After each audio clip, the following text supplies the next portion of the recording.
Com imensa alegria, com imenso prazer, nós estamos aqui mais uma vez, com mais uma lição da Escola Bíblica Dominical, e nós estamos iniciando mais um trimestre. Estamos dando início ao segundo trimestre das nossas lições bíblicas, as lições da Escola Dominical, que é um seminário permanente. Se alguém quer crescer em conhecimento, se alguém quer crescer em graça, em sabedoria, nunca falte a uma escola dominical da sua igreja. É importantíssimo. E como já falei, é um seminário permanente, é um seminário eterno, estamos sempre estudando e nós temos que crescer no conhecimento de Deus. Temos que crescer na graça. Temos que crescer no conhecimento para podermos refutar as heresias que se apresentam diante de nós todos os dias. Então, nós devemos analisar a palavra como ela é. A nossa primeira lição, a lição introdutória desta série, que fala do Evangelho de João, a lição de número 1 vai ser ministrada no dia 6 de abril de 2025. Nós estamos gravando agora, no dia 1º de abril, esta videoaula, para que no próximo domingo ela seja ministrada com mais calma, interagindo com os alunos, para a glória do nome do Senhor Jesus Cristo. Eu falei que hoje é 1º de abril, mas eu nunca vi tanta verdade junta. Aqui está a verdade de Deus, o próprio Jesus Cristo, a verdade encarnada. A verdade que se contrapõe à mentira. Então, esta lição ela traz o abençoado título: O Verbo se tornou em carne. O nosso texto áureo fala: E o Verbo se fez carne e habitou entre nós. E vimos a sua glória, como a glória do unigênito do Pai, cheio de graça e de verdade. João 1:14. A verdade prática: o Verbo de Deus inseriu-se na história, assumindo a forma de homem para redimir os pecadores. Então nós temos, como já falamos, o Evangelho de João, capítulo 1, versículo 1 a 14, que é o texto básico da lição. Esta lição está dividida em 3 tópicos. O primeiro tópico fala o Evangelho de João. O segundo, Jesus, o Verbo de Deus. E o terceiro, a encarnação do Verbo. Então nós temos aqui esses 3 grandes tópicos. A palavra-chave da lição é encarnação, não é reencarnação. Jesus Cristo é Deus encarnado. O que eu acho interessante é quando nós fazemos uma análise entre João 1:1 e Gênesis 1:1, há uma semelhança incrível, não somente pelos números, mas também pela palavra. Quando em Gênesis 1:1, Moisés começa descrevendo: no princípio criou Deus. Bereshit bara Elohim.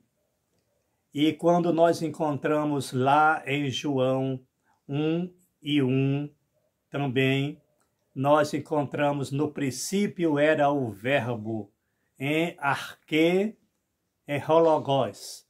Esse no princípio, em ambos, tanto no início do Velho Testamento, como no Primeiro Testamento, fala de um princípio remoto, fala de um passado bastante remoto.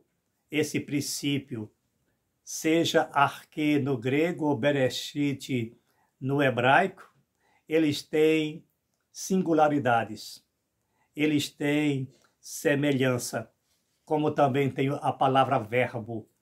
Aqui, o verbo traduzido para a língua portuguesa, traduzida do grego logos, que é uma palavra tão conhecida, mas ela vai muito além de verbo. A palavra logos, ela expressa a vontade de um ser, expressa uma personalidade, expressa um sentido espiritual muito, muito mais além do que nós imaginamos.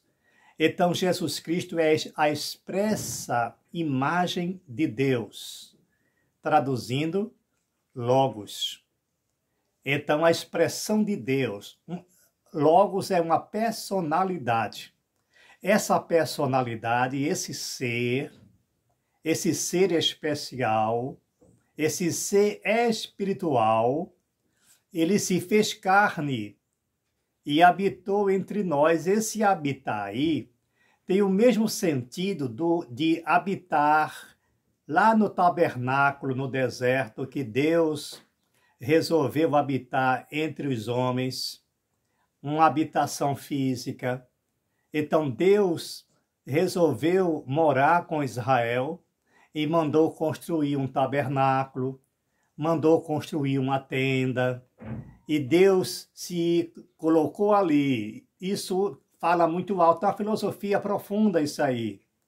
E depois, lá em João, ele também explica isso, que Deus veio habitar entre nós também, agora só que não mais num tabernáculo construído por mão humana, mas nós, como diz o apóstolo Paulo, vós sois o santuário de Deus, ou vós sois o tabernáculo de Deus. Então nós sabemos aonde Deus habita através de Jesus Cristo. Então esta série de lições riquíssima, grandíssima, vem justamente nos explicar isso. O que é a palavra logos, o sentido da palavra logos é muito mais que o verbo. Essa palavra ela aparece também no Velho Testamento. A expressão, o dabar, é nada mais do que a expressão de um ser. Logos é a mesma coisa no grego. Então nós encontramos aqui João descrevendo com singularidade essa filosofia difícil do homem natural entender, mas profunda e compreensível para aqueles que têm a mente de Cristo. No primeiro tópico da lição, o Evangelho de João. Então, João foi um dos discípulos de Jesus Cristo, e conforme está aqui narrado pelo nosso comentarista da lição, nosso grande comentarista, ele diz que João escreveu este evangelho em torno de 90 ou 80 anos depois de Cristo. Gente, mas faz muito tempo ele se lembra, é claro que lembra. Lembra por duas razões muito simples. A mente humana é algo formidável. E ele conseguiu narrar com detalhes. Não somente ele, mas todos os evangelistas, eles narraram com detalhes, com riqueza de detalhes, o que aconteceu com o Senhor Jesus Cristo, mesmo dele resolver escrever tantos anos depois. A outra coisa bastante singular e importante é que ele estava sendo inspirado pelo Espírito Santo, e isso basta. Todos os escritores da Bíblia foram inspirados pelo Espírito Santo. Mas nós conseguimos, muitos anos depois, a gente lembrar de detalhes. E ele já era bastante adulto, ele tinha mais de 30 anos, quando ele conheceu a Jesus Cristo, e dava para lembrar, porque eu lembro também de detalhes quando eu tinha 3 anos de idade, e lembro com riqueza de detalhes. Se eu fosse escrever, eu ia descrever nos mínimos detalhes aquilo que eu assisti, a minha infância, aos 3 anos de idade. Então, ninguém venha refutar datas, porque foi muito tempo, e como ele se lembrou, primeiro, independente da nossa mente, do nosso cérebro, nós temos a intervenção e a mão do Espírito Santo trabalhando na Bíblia. Isso é que é importante. Então, ele escreveu com um propósito, como diz aqui, a palavra de Deus se fez carne. Essa expressão aqui é grandíssima, é maravilhosa. Se fazer carne, ou seja, materializou-se o Logos, para que o ser humano tivesse conhecimento do Logos. E nós já explicamos o que é o Logos e o que é o Dabar na língua hebraica. O subitem 2 diz o propósito do Evangelho. O Evangelho de João tem como um de seus propósitos levar o leitor a crer que Jesus é o Cristo, o Filho de Deus, e ao crer, encontrar a vida em seu nome, João 20:31. Não é por acaso que os especialistas referem-se à primeira parte do primeiro capítulo como a introdução, como a apresentação do Evangelho.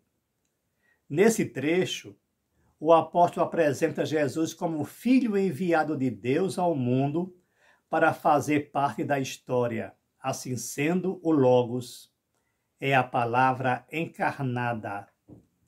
Logos, a palavra encarnada, ou seja, a expressão, o ser, o pensamento, a tese materializada em uma pessoa. Em que pessoa? Em Jesus Cristo.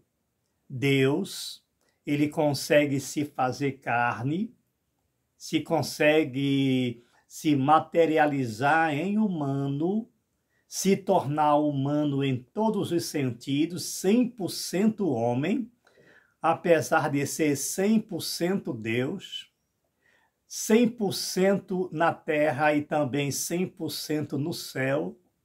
É uma coisa que só uma mente lavada ele consegue entender isso. Deus é onipresente, mas ele estava presente em Jesus Cristo. Jesus Cristo, apesar de abdicar das prerrogativas divinas, ele esvaziou-se a si mesmo e se tornou homem, mas não deixou de ser Deus. Verdadeiro Deus e verdadeiro homem. Era onipresente. Era onipresente porque, como Deus, ele estava nos céus e em toda parte. E como homem, ele estava somente na terra, e somente em Jerusalém, e somente naquela região, e somente aquele povo circunvizinho, os seus parentes o via. As pessoas distantes não conseguiam ver, porque ele estava resumido em uma carne. Ou seja, o Logos tornou-se carne. No item 2, nós encontramos Jesus, o Verbo de Deus. É uma ênfase, é um reforço. Quando aqui é dito, a revelação que ultrapassa o passado.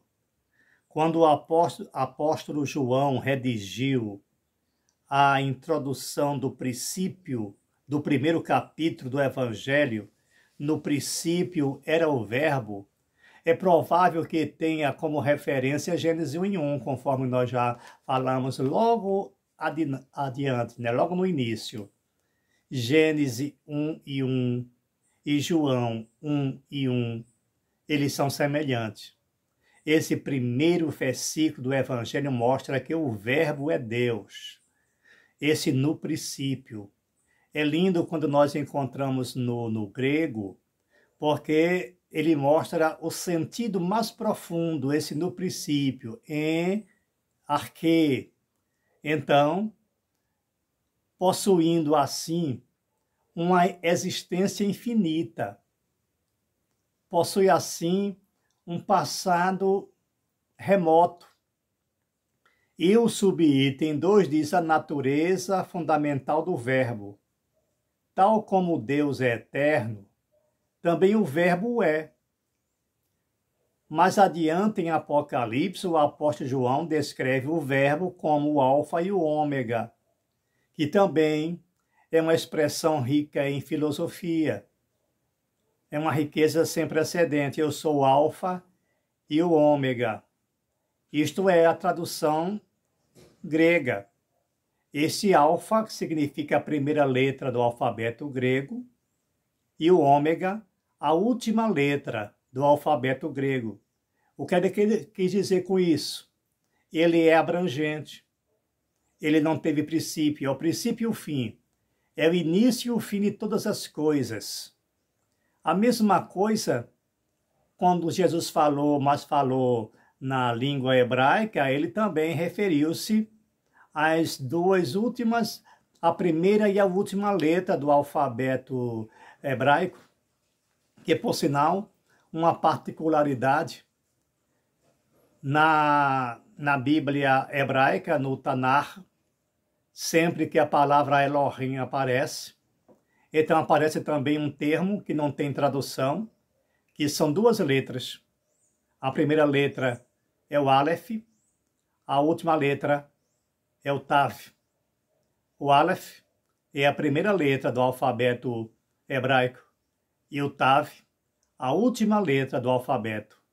Mais interessante ainda, que essas duas letras falam justamente de Jesus Cristo, de Deus, do Verbo, o princípio e o fim. Agora, mais interessante ainda, uma particularidade. No hebraico antigo, quando se escrevia ou se desenhava a primeira letra do alfabeto, ou seja, o Aleph, desenhava-se a cabeça, ou era semelhante à cabeça de um touro. E o Tav se desenhava algo semelhante a uma cruz. Isso nos diz muita coisa. O primeiro sacrifício, sacrifício dos animais. O último sacrifício, definitivo, pleno e completo, que foi na cruz. Ali apontava para o Senhor Jesus Cristo. São particularidades profundas que, ao olhar, ao contemplar, a nossa fé aumenta mais ainda e o nosso coração vibra de alegria e não existe outra alternativa senão glorificar a esse Deus tão singular, tão excelente. O subitem 3 diz, no princípio era o Verbo. Conforme já referimos no grego do Novo Testamento, a palavra que se traduz por verbo é logos, que significa palavra, mas já foi bem explicada, né, gente? Palavra aí, logos, palavra, verbo, expressão, ação, isso aí já foi esclarecida e é muito, muito importante mesmo. Lindo também quando nós encontramos em João 1:1, essa riqueza de palavra, no princípio era o Verbo. Primeira frase. Segundo, e o Verbo estava com Deus. Terceiro, e o Verbo era Deus. No princípio era o Verbo.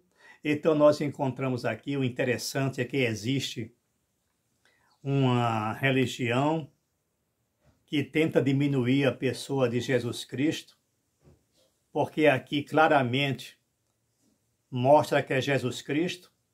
Então, quando ele começa a usar essa expressão, e o Verbo era Deus, ele coloca Deus em letra minúscula, depois ele escreve a palavra um Deus e tenta mostrar no grego o porquê disso, porque quando nós pegamos o Novo Testamento grego, antes da palavra Deus, não existe o artigo Deus, porque sabemos muito bem que na língua grega todo o substantivo ele deve vir acompanhado, observa bem, deve vir acompanhado com o artigo, substantivo e artigo.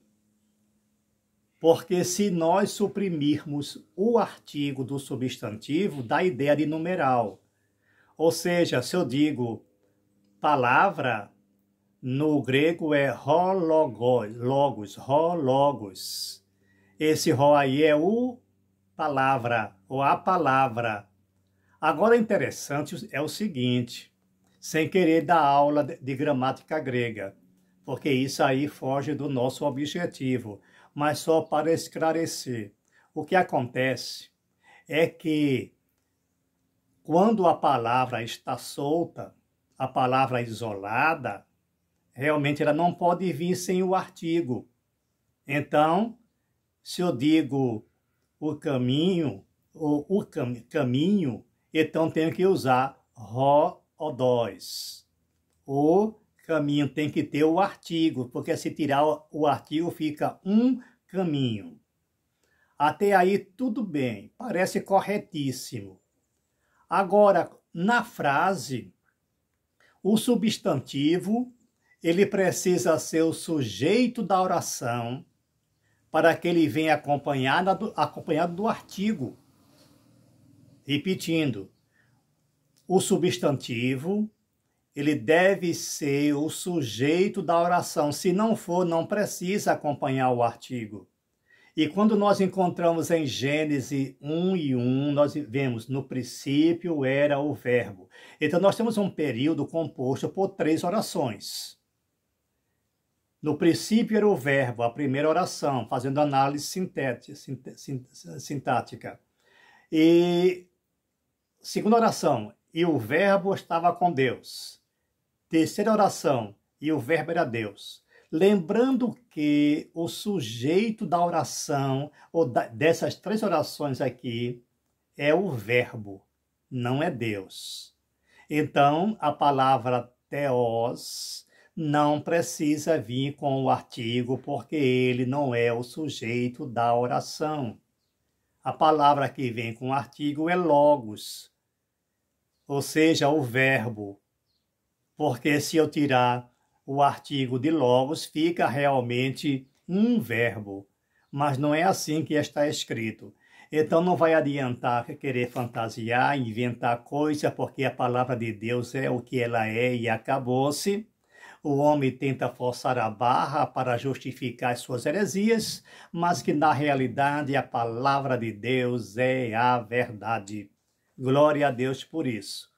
Então, é riquíssima, é grandíssima, é maravilhosa essa expressão. Eu vou ler mais uma vez porque é belíssima. No princípio era o verbo. E o verbo estava com Deus. E o verbo era Deus. E encerra. O verbo, Deus, o próprio Deus, ele se materializou em Cristo. Jesus Cristo é Deus revelado aos homens. Jesus Cristo é Deus manifesto aos homens. Jesus Cristo é Deus presente na sua igreja, para que todos vejam quem é o Deus que nós servimos, que nós adoramos. É o que mostra justamente o item 3, a manifestação do verbo e a luz. A luz do mundo. João identifica Jesus como o Criador de todas as coisas, mediado pelo Pai através do poder de sua palavra. A seguir, ele faz uma distinção entre luz e trevas. As trevas simbolizam a obscuridade espiritual provocada pelo pecado. No entanto, Deus enviou João Batista para testemunhar e proclamar sobre a luz. A verdadeira luz é Cristo, que foi anunciado por João Batista, mas que os homens decidiram rejeitar. Jesus Cristo é a luz do mundo, mas o mundo vive em trevas. Essa treva aí não se trata de trevas físicas, mas de trevas espirituais, a falta de entendimento, a obscuridade. Nas trevas não se enxerga nada. E quando é que nós dizemos que as pessoas estão em trevas? É quando ele, vendo, não enxerga. Textos claríssimos eles não entendem. A Bíblia mostra claramente que Jesus Cristo é o único caminho, o único Senhor, a única pessoa que leva à vida eterna. Eles leem e não entendem. E começam a buscar outros e outros deuses, outros mediadores, outras medianeiras. Quando a Bíblia, só em ler, as pessoas vê que há um só Deus e um só mediador entre Deus e os homens, Jesus Cristo, homem. Há um só mediador. Está na Bíblia. Leia. Nós encontramos na Bíblia, nenhum outro nome é dado nos céus ou na terra pelo qual devamos ser salvos. Então, ninguém salva. É só Jesus. E Jesus não precisa de ajudazinha de ninguém, não. É porque ele deu uma forcinha para fulano de tal também. Não, deu não. Porque quando ele ressuscitou, ele fez uma enfática declaração: é-me dado todo o poder no céu e na terra. Nele resume a glória, o poder e a majestade. Ele não distribuiu com ninguém mais. Ele não deu merecimento a ninguém para fazer coisa nenhuma, porque ele é o Salvador. Ele não é um Salvador, ele é o Salvador. Mas as trevas impedem das pessoas ver isso. O Verbo encarnado, ou seja, Deus revelado ao mundo, à humanidade. E a humanidade não consegue ver. É como diz mesmo lá em João: veio para o que era seu, mas os seus não receberam. Mas a todos quanto o recebeu, foi dado o direito de serem chamados filhos de Deus. Então a você que é filho, a você que é filha, glorifique a Deus pelo esclarecimento, por estar em luz, por enxergar, por ver a grandeza de Deus. O privilégio de nos tornarmos filhos de Deus está aqui na lição. Enquanto Israel rejeitou a bênção da salvação através da obra do Calvário, Deus ofereceu a todas as pessoas, independentemente da sua raça, etnia ou língua, ou nível social, ou nível intelectual, porque Jesus salva o doutor e salva o analfabeto, ele salva o indouto, ele salva o culto, ele salva qualquer um. Ele salva o preto, ele salva o branco, ele salva o amarelo, ele salva o índio. Porque ele vê seres humanos, ele não vê cor, ele não vê altura, ele não vê nação, ele vê povo, ele vê humano. Nós é que temos essa pequenez, nós somos tão pequenos. E começamos a fazer esse tipo de distinção ridícula, de classe social, de cor de pele, de etnias. Mas Deus não vê o ser humano dessa forma. Mas tem gente que quer ser melhor do que Deus. Item 3. A manifestação e habitação do Verbo. A frase "o Verbo se fez carne" sugere a humanização de Deus, que passou a viver entre os homens. O termo verbo possui a conotação muito mais rica e profunda do que qualquer conceito filosófico, foi o que nós explicamos logo no início da nossa lição. Que Deus os abençoe e que esta lição introdutória seja de norte, seja de orientação, seja de assistência para o seu caminhar espiritual, para o seu caminhar em direção a Deus. Que a graça e a paz do nosso Eterno seja uma constante em vossas vidas e espero encontrar vocês na lição de número 2, na próxima lição. Deus vos abençoe mais uma vez.